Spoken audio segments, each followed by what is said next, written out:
Nifty का आज का सितारा है स्टैंड आउट परफॉर्मेंस हम कहेंगे 6.5% ऊपर मारुति सुजुकी। बेहतरीन सत्र रहा है। 12,500 रुपए के ऊपर का भाव है मारुति का। और आज खुशखबरी मिली है मारुति को उत्तर प्रदेश सरकार से, क्योंकि सरकार ने हाइब्रिड गाड़ियों पर से रोड टैक्स पूरी तरह से हटाने का फैसला किया है और मारुति फुल स्पीड में दौड़ रहा है। इस खबर पर ज्यादा जानकारी के साथ हमारी सहयोगी सृष्टि शर्मा जुड़ गई हैं। सृष्टि, बताइए कितनी राहत है और गाड़ियां कितनी सस्ती हो जाएंगी? एक बड़ी खबर मारुति सुजुकी के लिए और साथ ही जो कंज्यूमर्स हैं उनके लिए भी एक बड़ी खबर है, जो कि हाइब्रिड गाड़ियां खरीदने के लिए लालायित हैं। और साथ ही उत्तर प्रदेश से बड़ी खबर आ रही है, जहां पे सरकार ने जो हाइब्रिड गाड़ियां हैं उनका जो रोड टैक्स है उसको पूरी तरीके से माफ़ किया है। साथ ही 10% तक की अब यहाँ पे कंज्यूमर्स के लिए सेविंग होती हुई दिखेगी। और इसकी वजह से माना जा रहा है कि उत्तर प्रदेश ही नहीं, बाकी आने वाले कुछ और राज्यों में भी ऐसा हो सकता है कि ये पॉलिसी को लागू किया जाए। बात करें उत्तर प्रदेश की, तो यहाँ पे जो रजिस्ट्रेशन फीस थी उसको 100% वेव ऑफ कर दिया गया है। और मारुति सुजुकी, क्योंकि हम जानते हैं कि अगर टॉप ओईएम्स को देखिए लिस्टेड प्लेस में, तो हाइब्रिड गाड़ियाँ अभी फिलहाल केवल मारुति सुजुकी के पास हैं, जहाँ पे इनके दो मॉडल्स आते हैं, एक है ग्रैंड विटारा और साथ ही इन्विक्टो। ग्रैंड विटारा के प्राइस की बात करें तो 18 से 20-21 लाख तक जाती है। उसके बाद इन्विक्टो जो है इनकी 25 लाख तक के आसपास की रेंज है। तो इन दोनों ही गाड़ियों में जो है आपकी 10% तक की सेविंग होगी। तो मान के चलिए कि 1.5 लाख तक की जो सेविंग है वो तो कहीं नहीं गई, पर अपर एंड में जो सेविंग है वो 2.5 से 3 लाख तक भी जा सकती है। ना ही से मारुति सुजुकी बल्कि कुछ अन्य कंपनीज हैं जो कि आपकी स्ट्रॉन्ग हाइब्रिड्स बेचती हैं, जिसमें हम बात करें तो होंडा की एक गाड़ी आती है, साथ ही टोयोटा की भी 2 गाड़ियां आती हैं। तो इनमें भी अगर कंज्यूमर्स लेते हैं ये गाड़ियां तो उनको 10% तक की सेविंग होगी। आप स्क्रीन पे देखेंगे कि 8% तक का टैक्स लगता है 10 लाख के नीचे वाली गाड़ियों पे, और 10% तक का टैक्स लगता है 10 लाख से ऊपर वाली गाड़ियों के लिए। और सभी की जो प्राइस रेंज है वो 10 लाख से ऊपर तक की है। तो मान के चलिए कि कंज्यूमर्स के लिए ये एक बड़ी खबर है। साथ ही साथ मारुति सुजुकी के बारे में हम ये भी बता दें कि हालांकि उन्होंने पिछले साल यानी वित्तीय वर्ष 2024 में 16,000 गाड़ियां बेची थी, पर फिलहाल उत्तर प्रदेश में उनकी सेल्स जो है वो काफी कम है। मात्र 1,000 गाड़ियां ही कंपनी ने बेची थी बीते साल। पर इस साल क्योंकि अब ये बड़ी अनाउंसमेंट आ गई है, तो इससे उम्मीद लगाई जा रही है कि जो इनकी सेल्स है वो इस रीजन में बढ़े। और इंडीड आज हम देखें तो स्टॉक में जब हम शुरू हुए थे शायद 9, सवा 9 बजे ही हमने इटीना स्वदेश के दर्शकों को बता दिया था कि ऐसी एक बड़ी खबर आई है मारुति सुजुकी के लिए। और उसके बाद देखिए स्टॉक आज जबरदस्त तेजी दिखा रहा है, फिलहाल डे हाई के आसपास ट्रेड कर रहा है। बिल्कुल, अपने तेजी को सृष्टि गंवाया नहीं है। 6.5% ऊपर मारुति सुजुकी टॉप गियर में ये दौड़ रहा है। हमारे फंडामेंटल एक्सपर्ट आज के वृद्धि इन्वेस्टमेंट के विवेक करवा हमारे साथ जुड़ गए हैं। विवेक, आप जरा ये बताइए, मारुति सुजुकी निश्चित तौर पर एक बड़ी न्यूज़ मारुति के लिहाज से 12,800 रुपए के ऊपर ये शेयर कारोबार कर रहा है। क्या यहां से भी आपको ये शेयर ठीक दिख रहा है? क्या किसी का मान लीजिए नजरिया साल भर का, 2 साल का हो, क्या वो बाई करें इस लेवल पर? देखिए, मैं स्टॉक स्पेसिफिक बाई या सेल तो नहीं बोल रहा हूँ, लेकिन आप अगर इसका रेंज देखो, काफी समय से मारुति एक ही रेंज के अंदर घूम रहा है और आज के दिन ये अपने ऊपर के रेंज के तरफ है।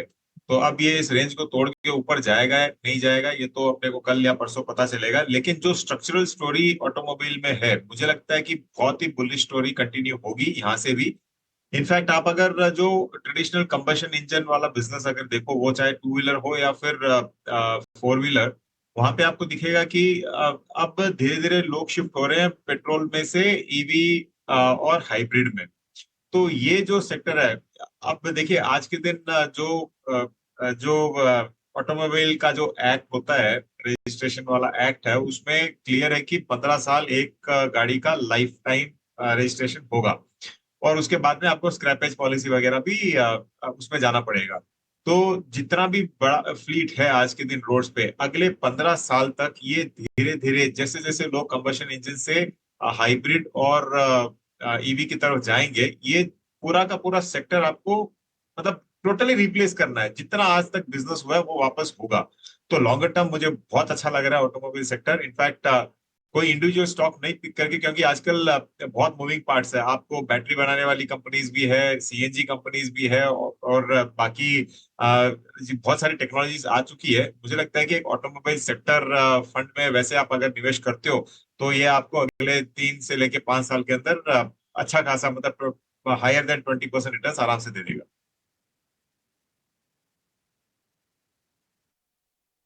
ठीक है, तो लॉन्गर टर्म के लिए कोई दिक्कत वाली बात नहीं है। आप मौजूदा स्तर पर भी एंट्री ले सकते हैं और आने वाले 3 से 4 सालों में बेहतर रिटर्न ये आपको स्टॉक कमा कर देगा हैं। और आज राइस स्टॉक्स में भी काफ़ी शानदार तेज़ी देखने को मिल रही है। सुबह से ही चावल शेयरों में आज खबर भी है, सरकार चावल एक्सपोर्ट पर पाबंदी में कुछ राहत दे सकती है। डिटेल्स के साथ विश्व मोहन जुड़ चुके हैं। विश्व मोहन, बताइए।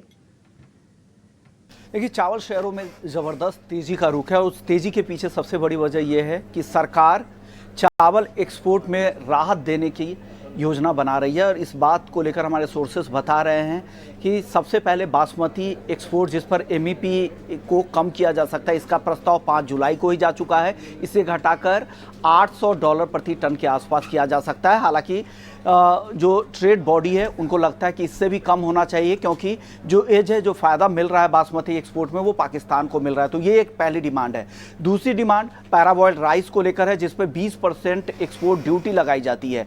उस एक्सपोर्ट ड्यूटी को हटाकर यहाँ पर फिक्स्ड ड्यूटी लगाई जा सकती है, जो $50 प्रति टन से $90 प्रति टन के बीच में हो सकता है। इसके अलावा सफ़ेद rice, non basmati white rice, जिसका एक्सपोर्ट पूरी तरह से बैन है, उसके एक्सपोर्ट को भी खोलने पर विचार किया जा रहा है। वहाँ पर भी स्पेशल ड्यूटी, एक ड्यूटी लगाकर उसके एक्सपोर्ट को भी खोला जा सकता है। तो इस तरह से सरकार की योजना है। इसके पीछे बड़ी वजह यह है कि इस बार जो बफर स्टॉक है वो 482 लाख टन के आसपास पहुँच चुका है, जबकि सरकार का जो बफर का नॉर्म होता है 135 लाख टन का होता है। तो उससे देखें तो 3.5 लाख टन से भी ज़्यादा, 3.5 गुना से भी ज़्यादा आपके पास बफर है।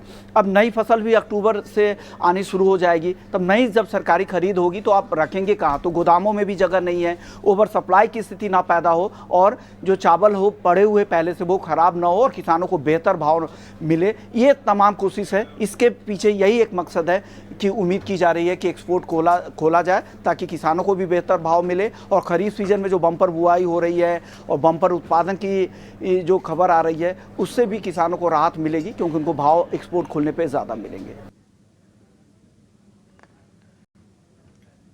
बिल्कुल, बहुत बहुत शुक्रिया विश्व मोहन आपका ये पूरी जानकारी देने के लिए। तो खबर के चलते, जब ही विश्व मोहन आपको बता रहे थे, उसके चलते आज हम देख रहे हैं कि पूरा का पूरा सेक्टर ही आज बस कर रहा है।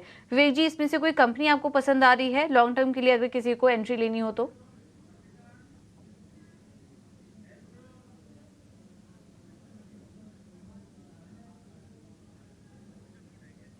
विवेक जी, अपना माइक अनम्यूट कर लीजिए। ओ सॉरी। देखिए, मुझे लग रहा है कि जो न्यूज़ थी पॉजिटिव, वो पूरे के पूरे सेक्टर में फैक्टर इन हो चुकी है। यहाँ पे अगर आप दाव लगाते हो तो थोड़ा सा रिस्की हो सकता है, क्योंकि अब न्यूज़ सबको मालूम है, और कल वापस इसी खबर के लिए मार्केट वापस रिएक्ट नहीं करने वाला है।